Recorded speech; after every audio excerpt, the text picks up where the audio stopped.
Hello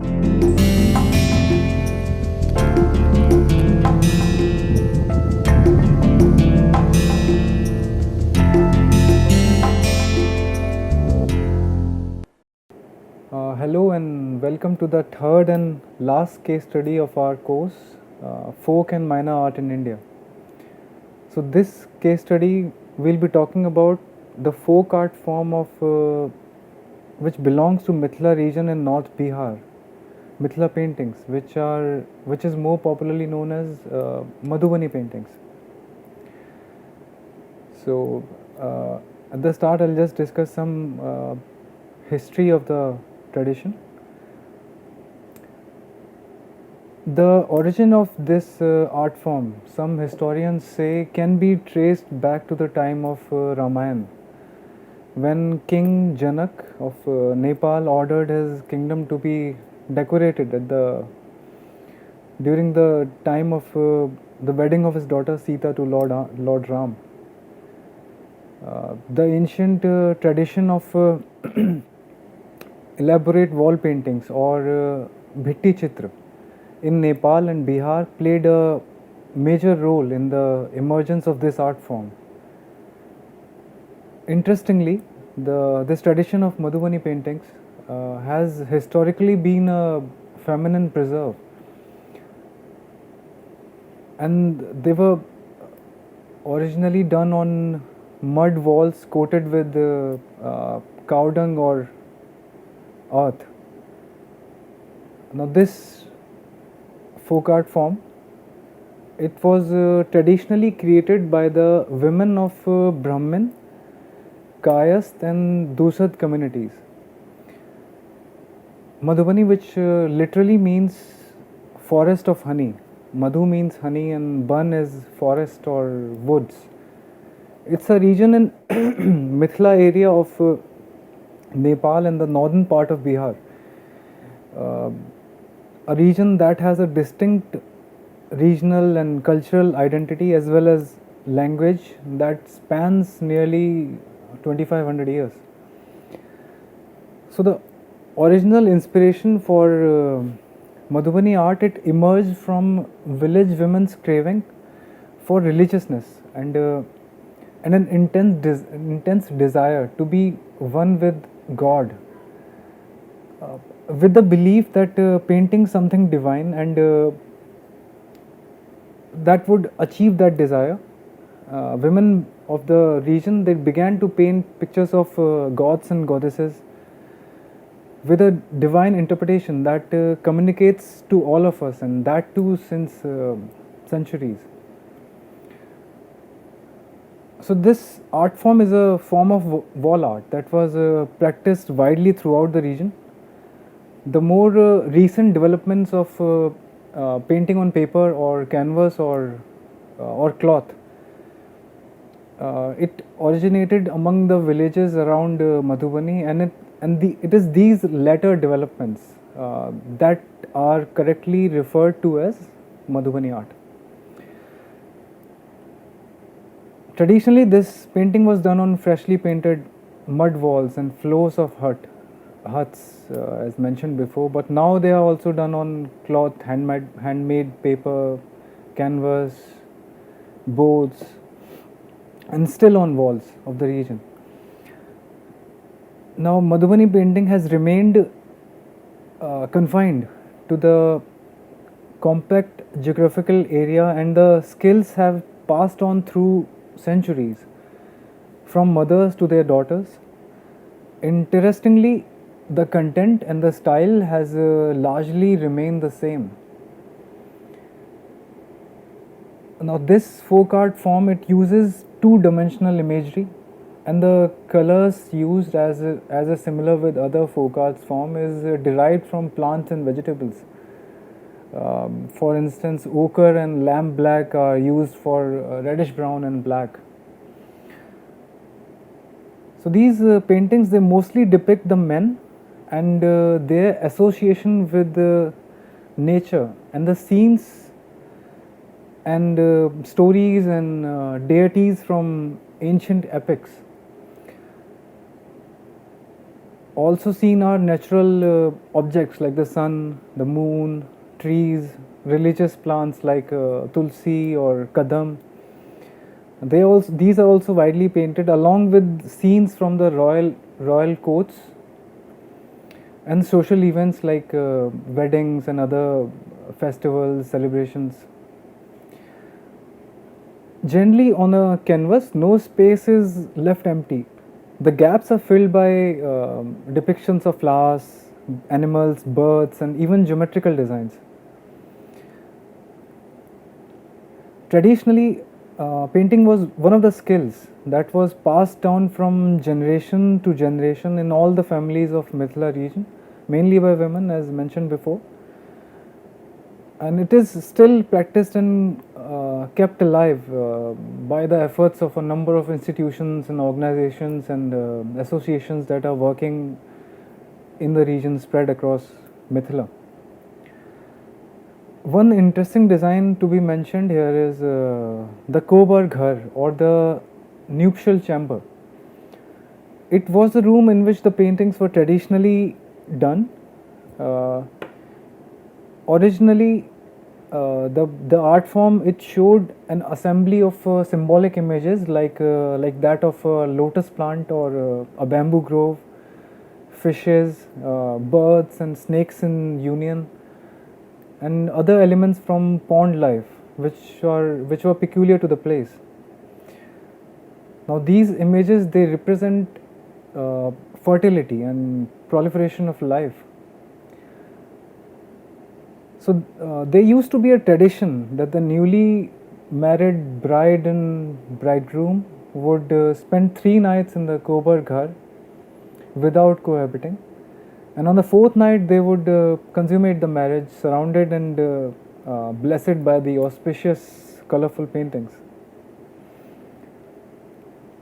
Now this art form, according to communities and regions, has 5 distinctive styles, namely Bharni, Kachni, Tantrik, Godna and Goba wash. In the 1960s, Bharni and Kachni style were mainly done by Brahmin and Kayasth women who belong to upper caste in India and Nepal. The themes were mainly religious, and they depicted gods and goddesses, flora and fauna in their art forms. Now, Tantric style, the third one, it was done by artists belonging to a community of Tantrics of the region, which often used Tantric symbolisms along with images of gods and of other religious significance. People of lower castes include aspects of their life and symbols. They also like to depict stories of Raja Salhesh and much more in their paintings. They developed their own style, which goes by the name of Godna, which is derived from the bodily tattoo art, which is prevalent in the region. And the last one, Gobar, it was characterized by the whole painting having a brown cow dung wash. But nowadays things have changed a lot, and Madhubani art has become a globalized art form. So there is no difference in the work of artists, contemporary artists on the region on the basis of caste system. They are working in all 5 styles. The discovery of these paintings, which I'll talk about next, is a very interesting and in some ways tragic story. Mithila painting as a domestic ritual activity, it was unknown to the outside world until the Indo-Nepal border earthquake of 1934, when the houses of walls came tumbling down. The then British officer, colonial officer in Madhubani district, William G. Archer, while inspecting the damage, he discovered the paintings on the newly exposed interior walls of Mithila households. and he was struck by the reportedly simple complexity and similarities to the work of modern Western artists like say Picasso and Miro. So during the 1930s, he took some black and white pictures of some of these paintings, which are today the earliest known images of the art form. He also wrote about the paintings in a 1949 article in Mag, which was an Indo-Nepal art journal. Later, from the period 1960 to 68, 66 to 68, there was a drought which crippled the local economy of the region. So, as a part of government initiative to bring economic relief to the region, Ms. Pupul Jacker, the then director of All Indo-Nepal Handicrafts Board, sent the Bombay-based artist Mr. BHASKAR Kulkarni to Mithila to encourage women there to replicate their mural paintings to paper to facilitate sales so as a source of income to ensure survival. And the contribution of various foreign scholars is in promoting the art form internationally has also been immense. Yves Vicu, a French novelist and journalist, in the early 1970s, he wrote a book on the basis of his research on this art form and produced a film, the title of which was The Women Painters of Mithila. A German anthropologist and social activist, ERIKA MOSER, she was the one who persuaded the impoverished Dusad community to paint as well. That her efforts led to Dusads capturing their oral history, such as the adventures of Raja Salhesh and his brothers, and depiction of their primary deity, Rahu. So they captured their oral history, their cultural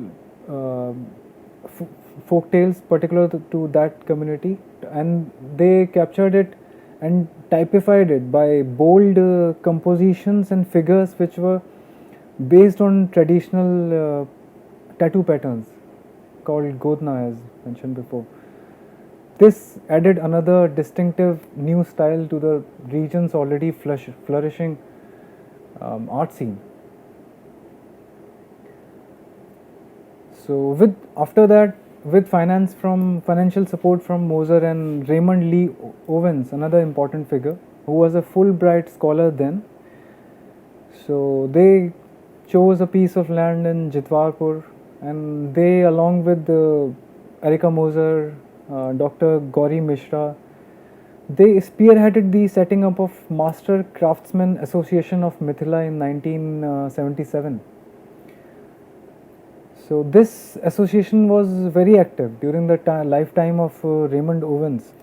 They worked in tandem with the Ethnic Arts Foundation. So these groups initially, and now in current times, there are a number of other associations and even NGOs who are endeavoring to uphold similar mission of providing the artists of the region training as well as a regular source of income through exhibitions and sales to collectors and art galleries. Ford Foundation as well has a long history of association with Madhubani Paintings, and since the 1990s, Japan has also showed a keen interest in Madhubani paintings, mainly because of the initiatives of Tokyo Hasegawa, who set up the Mithila Museum in Tokamachi, which is a city in Niigata Prefecture in Japan, where around 850 Madhubani paintings are exhibited on a regular basis.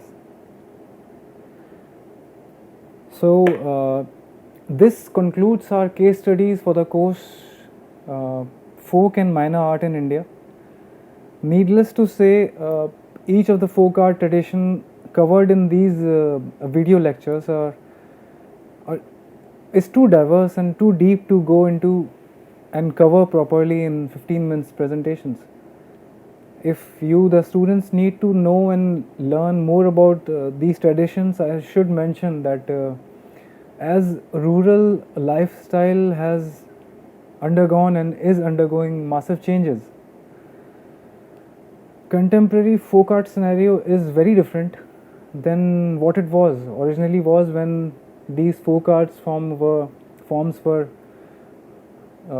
evolving over the centuries in so many regions of India. So there is a lot of room and a need for studies and proper research in our innumerable folk art traditions, be it music, song, dance, or other cultural phenomena. One hopes that courses like these will help in spreading the word and in involving more and more people in such studies.